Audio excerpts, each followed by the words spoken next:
Nah, pertama kita kenalan dulu, siapa itu Zainab? Tafsir Al-Qurtubi volume 14 halaman 414 memberikan informasi tentang Zainab binti Jahsy bin Ri'ab al-Asadiyah. Nama Zainab ini sebenarnya pemberian dari Nabi SAW, karena sebelumnya nama Zainab adalah Burah. Begitu juga dengan nama ayahnya, Burah pula.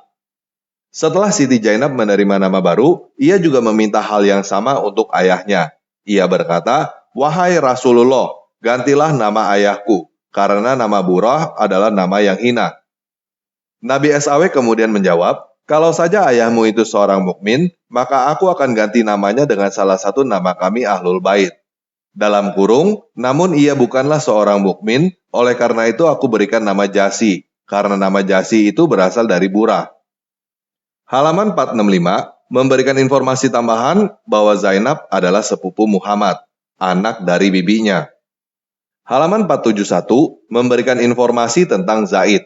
Zaid diangkat sebagai anak oleh Rasulullah SAW sedari ia masih kecil sekali. Sejak diangkat oleh beliau, Zaid tinggal bersama beliau hingga ia menjadi dewasa. Bahkan, orang-orang sekitarnya pun memanggilnya dengan sebutan Zaid bin Muhammad. Halaman 465 memberikan informasi ketika Rasulullah mengutarakan sebuah khitbah dalam kurung lamaran kepada Zainab binti Jahsy dalam kurung anak dari bibi Nabi atau sepupu Nabi, ia mengira bahwa lamaran itu untuk beliau sendiri. Namun setelah dijelaskan, ternyata lamaran itu adalah untuk Zaid dalam kurung anak angkat Nabi SAW yang sebelumnya adalah budak beliau. Mengetahui hal tersebut, Zainab merasa tidak senang dan langsung menolak lamaran itu. Lalu turunlah ayat ini. Al-Quran Surat 33 ayat 36.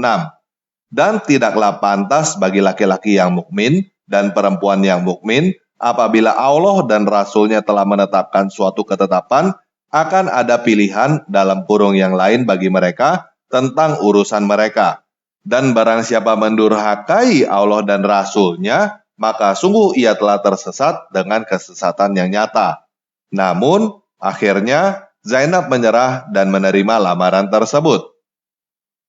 Dalam riwayat lain disebutkan, mengetahui hal itu, Zainab dan adiknya Abdullah langsung menolak lamaran tersebut karena memandang keturunan Zainab yang berasal dari kaum Quraisy, sedangkan Zaid sebelumnya adalah seorang hamba sahaya.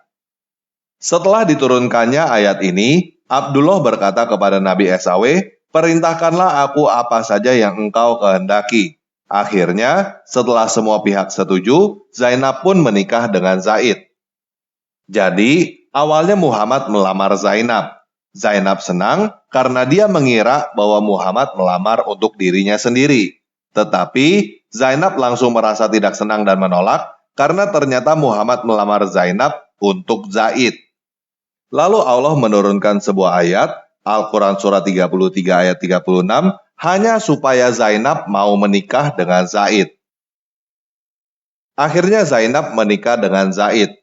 Tetapi ternyata ketetapan Allah dan Rasul-Nya di dalam Al-Quran Surat 33 ayat 36 itu tidak berjalan dengan baik. Halaman 472 memberikan informasi bahwa pada suatu malam Zaid beranjak menuju pembaringannya. Lalu ia menghampiri Zainab yang telah sah menjadi istrinya. Lalu Zainab berkata, "Zaid tidak pernah menyentuhku. Sebenarnya aku tidak melarangnya untuk melakukan apapun yang ia kehendaki. Hanya saja Allah lah yang mencegahnya untuk berbuat sesuatu hingga ia tidak mampu untuk menyentuhku." Jadi, menurut Muhammad, Allah menurunkan ayat Quran supaya Zaid menikahi Zainab. Namun, menurut Zainab, setelah menikah, Allah mencegah Zaid menyentuh Zainab. Oke, kita lanjut ya. Pada riwayat lain, disebutkan bahwa pada suatu hari, Zaid menghadap Nabi SAW. Ia berkata, "Zainab telah menyakiti hatiku dengan lisannya. Ia selalu melakukannya dan melakukannya pada setiap saat. Aku ingin menceraikannya saja." Namun, Nabi SAW menasehatinya untuk tidak melakukan hal itu. Beliau bersabda, "Tahanlah terus istrimu dan bertakwalah kepada Allah. Namun, walaupun Zaid telah berusaha untuk mempertahankan rumah tangganya, tapi akhirnya Zaid tidak kuat menahannya, lalu menceraikannya. Maka, turunlah firman Allah SWT. Dan dalam kurung ingatlah, ketika kamu berkata kepada orang yang Allah telah melimpahkan nikmat kepadanya, dan kamu dalam kurung juga telah memberi nikmat kepadanya. Para ulama berbeda pendapat mengenai penakwilan ayat ini. Beberapa ulama, diantaranya Qatadah, Ibnu Zaid, At-Tabari, dan beberapa ulama tafsir lainnya, menyebutkan bahwa Nabi SAW memiliki sedikit ketertarikan terhadap Zainab binti Jahsy, padahal pada saat itu Zainab masih berstatus sebagai istri dari Zaid. Beliau menantikan bila tiba waktunya Zaid menceraikan Zainab, maka beliau akan menikahinya. Kemudian, ketika Zaid mengadu kepada beliau mengenai kata-kata Zainab yang kasar dan sering menolak keinginannya, hingga ia memutuskan untuk bercerai saja dengan Zainab. Lalu, beliau berkata kepada Zaid, "Takutlah kepada Allah dalam kurung atas apa yang kamu katakan terhadapnya, dan tahanlah ia agar tetap menjadi istrimu." Beliau sebenarnya menyembunyikan keinginan agar Zaid menceraikannya. Meskipun beliau berkata seperti itu, inilah yang sebenarnya disembunyikan beliau di dalam hatinya. Akan tetapi, ia tetap diwajibkan untuk selalu menganjurkan orang lain untuk berbuat kebaikan. Mutakil berkata, setelah Nabi SAW menikahkan antara Zaid dan Zainab binti Jahsy, Zainab pun menetap di kediaman Zaid. Kemudian, pada suatu hari, Nabi SAW mengunjungi Zaid untuk menanyakan kabarnya. Namun, di rumah Zaid, Nabi SAW hanya melihat Zainab yang pada saat itu sedang berdiri mengerjakan sesuatu.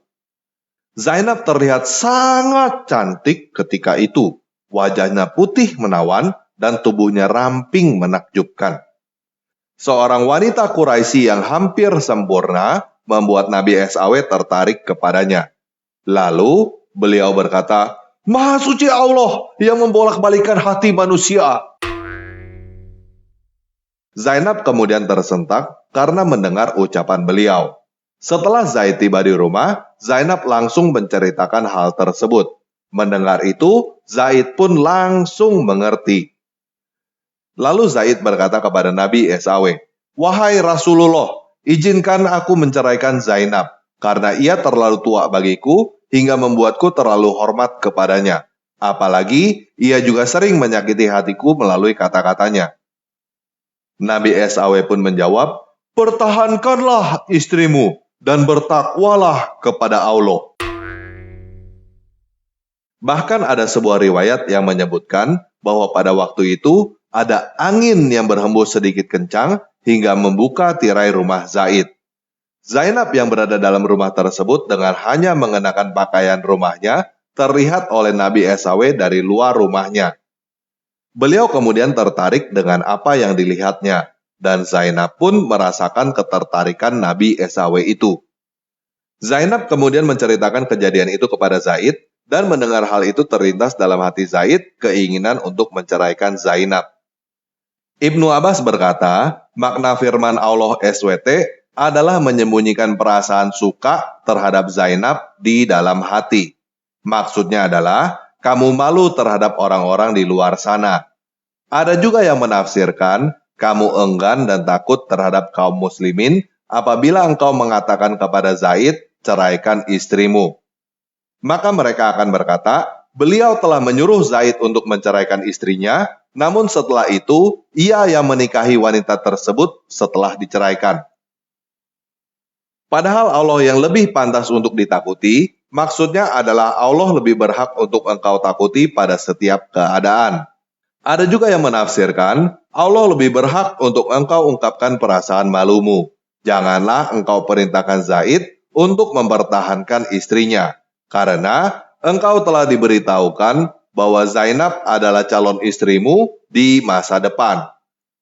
Karena semua inilah, Allah menyindir beliau. Diriwayatkan dari Ali bin Hasan bahwa Nabi SAW telah diilhamkan oleh Allah bahwa Zaid pasti akan menceraikan istrinya, dan beliau juga diilhamkan